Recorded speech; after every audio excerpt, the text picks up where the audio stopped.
Shalom, selamat siang teman-teman yang dikasihi dalam Tuhan. Apa kabarnya? Saya harap teman-teman sehat selalu, tetap semangat, dan makin kuat di dalam Tuhan. Dan pada kesempatan di siang hari ini, saya mau kembali sharing kebenaran firman Tuhan. Teman-teman, sebagai anak Tuhan, kita tidak perlu risau, tidak perlu khawatir atas masa depan kita.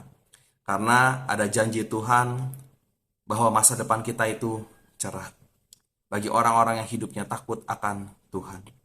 Firman Tuhan berkata di dalam kitab Yeremia pasal ke-29 ayat 11, beginilah firman Tuhan.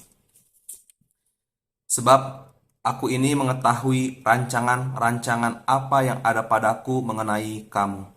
Demikianlah firman Tuhan, yaitu rancangan damai sejahtera dan bukan rancangan kecelakaan, untuk memberikan kepadamu hari depan yang penuh harapan. Amin. Teman-teman, kita harus terus percaya akan janji Tuhan. Dan untuk mengupayakan masa depan yang cerah, kita harus melatih diri kita, mempersiapkan diri kita dari sekarang ini. Setiap hal yang telah terjadi di masa lalu, biarlah itu menjadi pembelajaran bagi hidup kita. Bukannya malah menjadi suatu hal yang terus kita pikirkan sehingga kita stres, malah sakit, dan malah hidup kita malah tidak menjadi berkat, malah menjadi batu sandungan.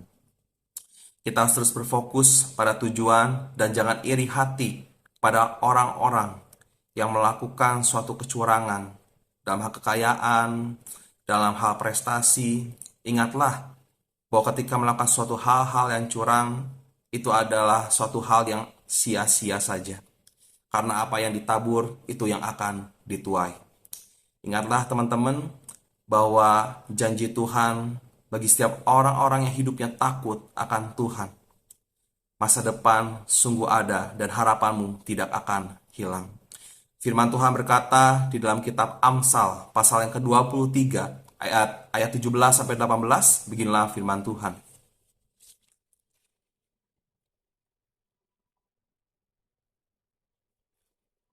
Ayat 17, janganlah hatimu iri kepada orang-orang yang berdosa, tetapi takutlah akan Tuhan senantiasa.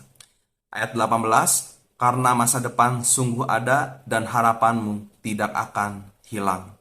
Amin. Kita harus terus hidup senantiasa takut akan Tuhan dalam segala hal yang kita lakukan.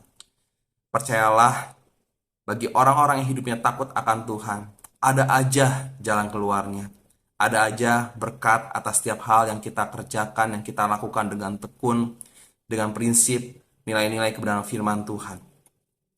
Teman-teman, contoh yang saya mau bagikan di sekitar saya, orang yang saya kenal, dia sepasang suami istri, mereka membuka usaha untuk menerima orang-orang yang mau menjual barang-barang bekas, barang-barang rongsokan.